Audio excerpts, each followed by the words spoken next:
When it comes to Detroit Lions fandom, they are on the lookout for trying to find an impact defensive player. But the question is, are they constantly looking in the wrong place? We're going to talk about how this defensive monster could just be the skeleton key for our defense that we've been looking for. Stay tuned. What are we? What makes us what we are? And what we're going to be? It's grit. It's what we started with last year, guys.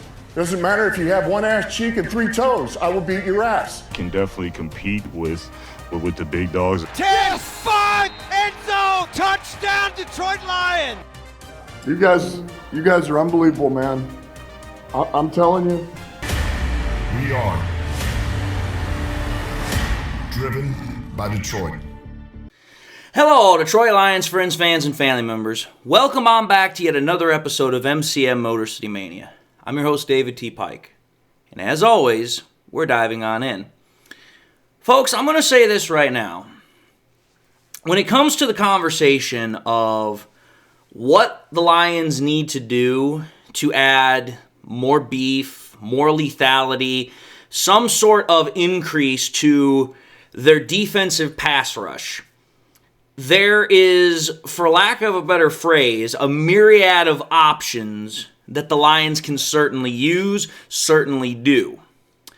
Now, I know for a fact that there are fans that are absolutely still adamant, still believe 100% that the Lions need to pursue, need to go after guys like Max Crosby, Myles Garrett, Trey Hendrickson, one of the Watt brothers, one of the Bosa brothers, one of those top-end defensive edge rushers by trading our first-round draft picks for not only this upcoming draft, but also for the draft coming up in 2026.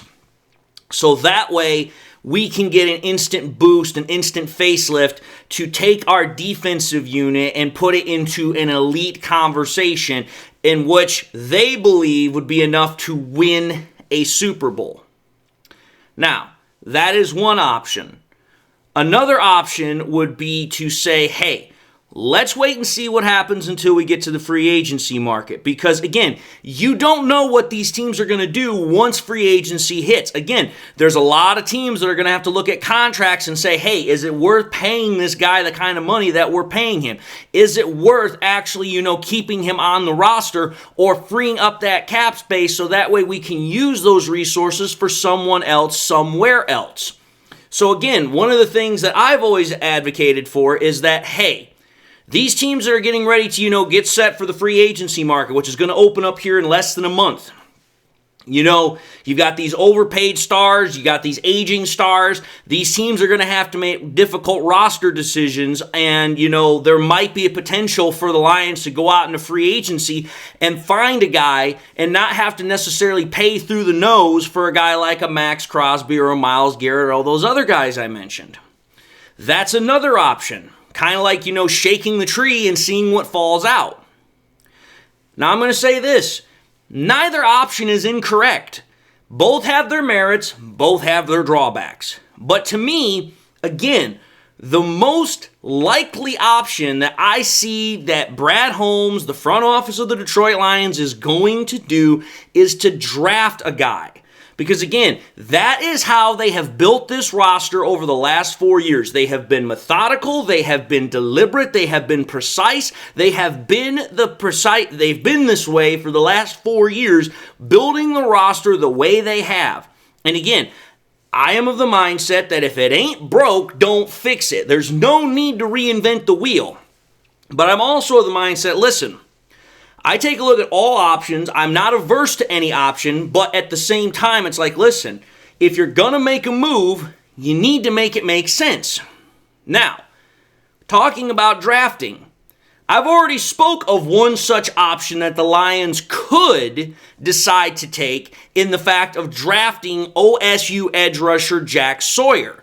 I believe that he is an excellent fit for the Lions, not only from a schematic point of view, but also from a cultural point of view.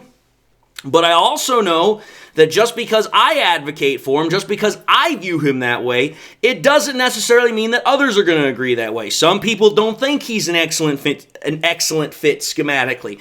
Others think there's other problems with him, or that he's simply just not impressive enough. Okay, that's fine. But let me put it to you this way. If you think that the only way the Lions are going to find an edge rusher that is impressive, or a guy who can make an impact on the defense by creating pressure, getting sacks, getting after the quarterback, is a first-round talent, or by giving up first-round picks, you're sadly mistaken. There have been plenty of guys that have come into the NFL that have not been first-round talents, not been drafted in the first round, and have made massive impacts. Why am I bringing this up? The reason I'm bringing it up is because I am presenting yet another option where I believe that physically and schematically, this guy is a matchup nightmare for offensive lines, and he is a defensive monster. The guy I'm going to present to you today is a guy by the name of Landon Jackson, who is coming out of Arkansas. Now, I understand that for Lions fans, this is not a guy that they're going to want to hear, because I'm not advocating the Lions take this guy with our first round pick. In fact, this is a guy that is more likely going to be a second round or a third round pick, depending upon how the board shakes out. But here's what I know about this dude. This is a dude that if you're looking for a guy who can play damn near virtually anywhere on the defensive line, if you're looking for a guy who all he does is create mismatches, causes problems, causes pressure on the quarterback, this is a guy you definitely want to have. This guy is not only a viable edge rushing option, but also this is a guy that can cause a myriad of problems for opposing offensive linemen. So for me, he is a perfect overall fit for what we could possibly be looking for to help the entire defensive line, and not only that, but also the overall composition of the defensive pass rushing unit. So let me explain why I think this scenario has merit. When you take a look at Landon Jackson, first and foremost, the physical attributes this guy has, just from simply being who he is, are already impressive. There is a reason why I called him a monster. This guy is listed at 6'7", and he's listed anywhere between like 270 to 280 pounds. This dude is an absolute physical freak. He is massive. He's got an arm length, one singular arm, of 33 inches and 5/8 on top of that. Then if you were to take the full breadth and span of his arm length, it goes to 82 and 6/8 inches. This guy is literally a physical freak, no matter which way you measure him. You can measure him tall, you can measure him width, you can measure him in terms of weight. The guy is a freaking monster. And then on top of that, to make matters even better, you take a look at what his supposed 40-yard time is.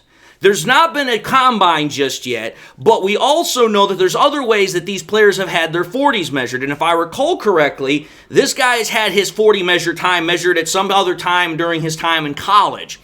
But according to the measurement that I found on draft sites, his supposed 40 time is a 4.68. So wait a minute here. Not only is this guy tall, he is solid in terms of weight. He's got a massive wingspan, but for a defensive lineman of that big of a nature, he's also pretty damn fast. If I recall correctly, I think freaking Aiden Hutchinson only ran like a 4.7 something. And Hutchinson is smaller and lighter than he is. So just put that into perspective, folks. The guy is an absolute physical freak specimen. Now, what about the production? What has this guy done in college? Well, let's understand something here. The guy has produced primarily over the last couple of years, primarily his junior and, senior year. But if you take a look at his combined work from sophomore year all the way up to his senior year, you're going to notice something. It has gotten steadily better each and every year. Let me show you. If you go back to 2022, his first year, if I recall correctly, at Arkansas, which was his sophomore year, he had 23 total tackles for 3 sacks, 4 tackles for loss, 1 forced fumble. The very next year, his junior year, it went up to 44 total tackles with 6.5 sacks with 14 tackles for loss. And then finally, if you take a look at his final year at Arkansas, so his senior year, he had 49 tackles, 6.5 sacks, 10 tackles for loss, 1 forced fumble, and 1 fumble recovery. So again, you're seeing mostly a steady progression there, whereas in the senior year, it kind of, how do I put this? It didn't necessarily plateau, but it stayed even. Now, what are some of the scouting notes about this dude? Because, okay, he's a steady producer. He's an absolute physical freak of a specimen. So what exactly are the scouting notes on this dude, which come from multiple different scouting websites? I don't just use one. Number 1, if you take a look at this dude, you watch his tape, you take a look at some of the highlights of him, he has got an absolute high effort, high motor. His motor never stops. Which, one thing we know about Dan Campbell, he wants guys that don't quit. He wants guys that have high work ethic. He wants guys that have an absolute motor. And if there's one thing we know about Aiden Hutchinson, that guy had it coming out of college in absolute spades. So that's good. Number 2, this guy, because of his physical specimenship, has a absolute strong hand placement, and he's also got massive functional strength. Again, when you're 6'7", 270, 280 pounds, you're going to be a strong boy. You're going to be what they call out in the farm country a good old boy. Then, you take a look at something else about this dude. This is probably one of the best things about him I love. He is so versatile when it comes to alignments and it comes to schemes. Let me put it to you this way, folks. This is a guy that literally can line up anywhere on a defensive line from the 3 technique all the way to the 9 wide technique. What exactly does that mean? Let me put it to you this way. If you were looking at an offensive line and you were looking at it as if you were the defensive line and you were looking at it that way, this guy can quite literally play any position from the outside shoulder of the guard all the way to as far outside of the tight end. Really, the only areas that this guy does not play is head up on the guard inside. So really, there's only like 4 or 5 spots he does not play versus the entire myriad of positions that he plays. Think about that. This is a guy that you can literally plug and play, apply pressure from damn near anywhere on a defensive line unit. That is truly, truly valuable. What are some other things about him? Number 4, again, it kind of goes without saying, but this guy's length, his power at the point of attack, he's an absolute freak. He is a guy that will constantly make tight ends' lives miserable and also is an absolute beast when it comes to the run game. Very good at making sure setting the edge, making sure guys are not outside of their gaps or their assigned positions. This dude is an absolute beast in the run defense department. And then on top of that, one of the things that's gotten better and now is starting to really blossom is how good his hand technique is when he's in pass rush. One of the best things you're ever going to find about him if you watch his film, this guy has a nasty cross chop kind of move, and he knows how to set up counter moves. He knows how to find ways to make plans when he's going into a pass rush. Now, I know some people are going to say, well, then why doesn't that reflect in terms of the amount of sacks that he's gotten? Well, let me put it to you this way, folks. How many sacks did freaking Aiden Hutchinson have until he had his breakout year, his senior year? Not that many. So again, as we've heard from other people before, sacks are a misleading number. What you're truly wanting to see is pressure. Can the guy apply pressure? Can the guy make the quarterback uncomfortable? Yes, you do want to see sacks, but what's more important is how well you're able to disrupt the pocket and make the quarterback uncomfortable. That's more important because you're not going to get sacks every single play. Now, I will say this, despite all the things that are really good about him, some of the things that are not so good about him are pretty much technique-based. This guy has a lot of issues in terms of getting up above his pad level, a lot of issues in terms of also, different functionality things, but these are all correctable by coaching. And again, with consistent progression and development with a strong defensive line coach and also a strong defensive line unit like the Lions already currently have, I could see this guy becoming the versatile monster I'm already envisioning him to be very quickly. Now, when I take a look at what Landon Jackson truly can provide, it's like, again, you take a look at what this guy can do. I said it before, I'll say it again. His best trait, other than the fact that he is a physical specimen of a freak, is the fact that he can play just about damn near anywhere on a defensive line unit. That means he's very versatile, not only in terms of gap assignment, very versatile in terms of alignment, but he's also very versatile in terms of scheme. It pretty much tells me that whether or not the Lions use a 4-front, a 3-front, he can play those positions rather well. Which again, provides versatility to move the guys we already have into different spots to apply stunts, more pressure, whatever have you. Because again, you've already got Za'Darius, you've already got Hutch, you've already got Reeder, you've already got McNeil. You've already got a lot of good guys there. If you add another guy who has the ability to apply pressure from virtually anywhere he's on the line, and you can move him around like a chess piece, which allows other guys to move around, that is a matchup nightmare for offensive linemen and for offensive coordinators. Because now you have no idea where a defense is going to bring pressure from because it can come from anywhere. And if there's one thing we know, you cannot game plan and you cannot protect everything. That's hard, especially when you only have 5 offensive linemen, and if you're trying to keep your quarterback safe, you can only do a couple of things. You can either bring in tight ends, you can use your running backs to chip block, but the point of the matter is that the more pressure you're able to generate from multiple areas, the more difficult it is for offenses to try and keep the quarterback safe. That's why I like Landon Jackson so much, despite the fact his sack numbers don't just jump off the page.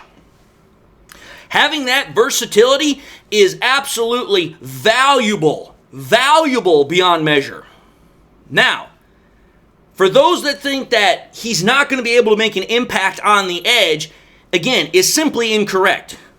The reason I say this is because, yes, the sack numbers from the generic stats don't really show a pretty picture.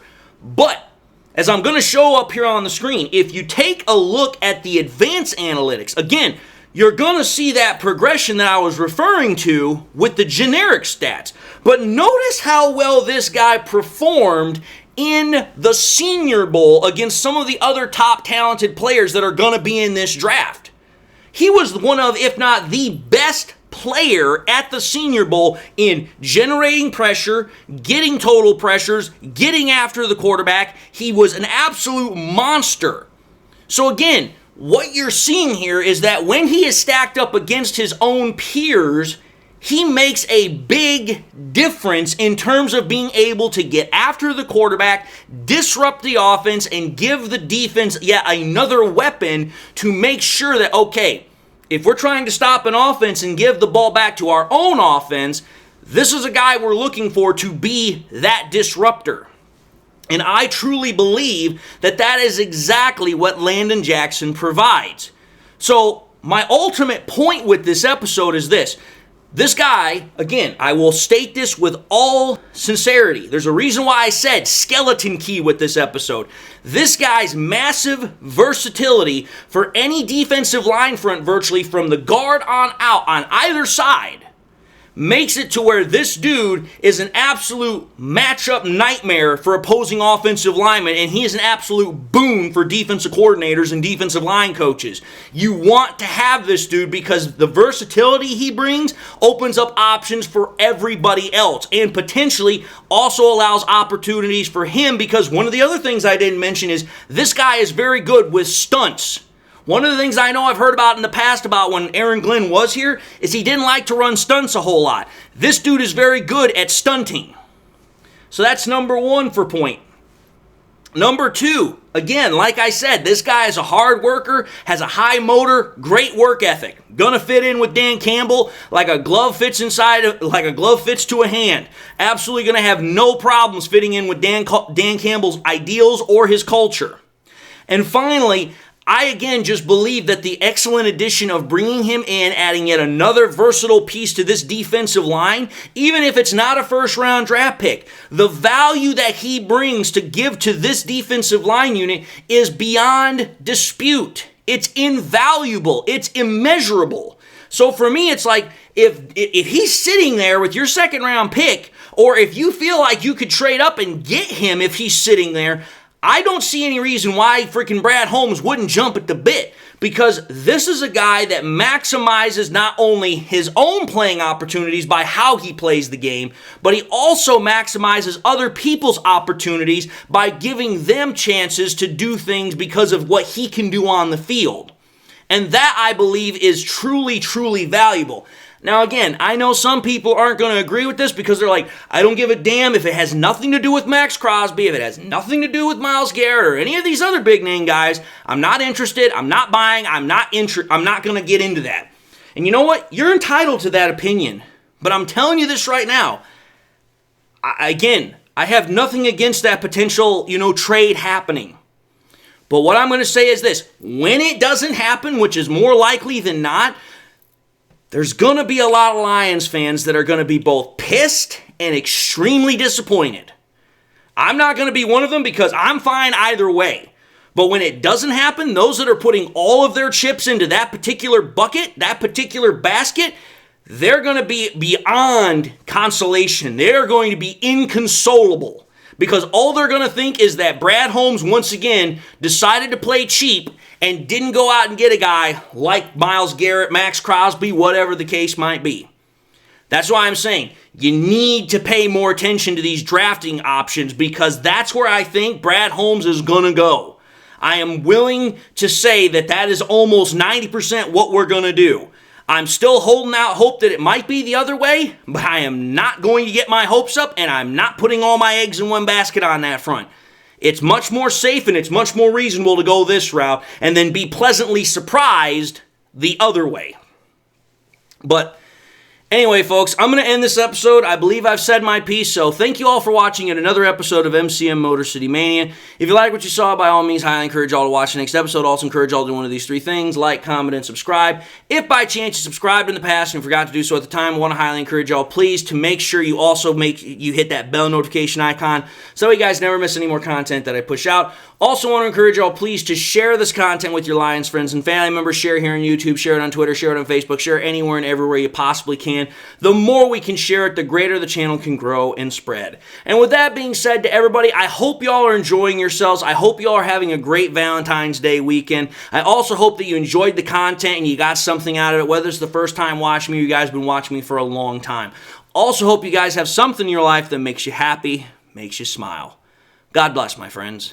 And until the next time we meet, I'll see you all in the next episode.